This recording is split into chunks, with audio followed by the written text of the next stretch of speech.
mighty harvest of souls. All right? And that's part of our job.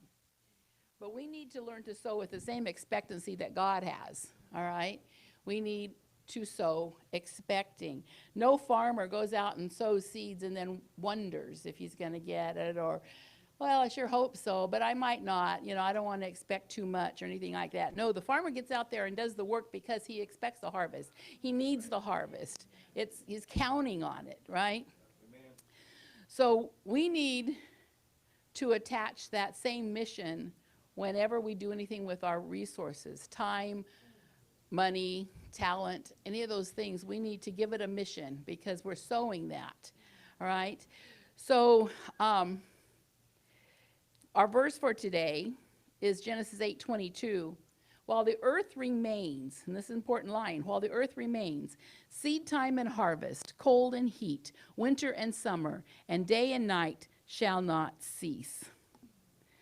We don't have to worry. I know there's a lot of people yelling and screaming about climate these days, but these things are going to continue until the earth ceases. Climate does change, but it's not a crisis. If anybody has lived very long, you realize, you know, when I was in 3rd grade, our weekly reader said that we would be covered with ice by now. So, you know, those things happen.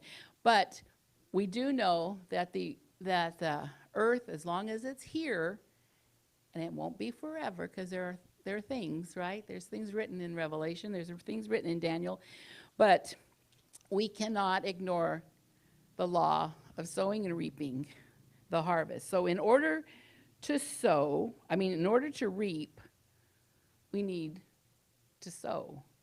We can't expect it. We can't expect and pray for a harvest if we have done no sowing. Rather, again, like with any of our resources, time, money, talent, we can't expect it if we haven't sowed.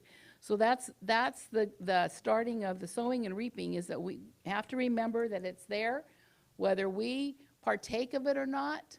So some of the things, if you're not putting things to a harvest, putting it toward a mission, you might be sowing some things that you don't want to reap, right?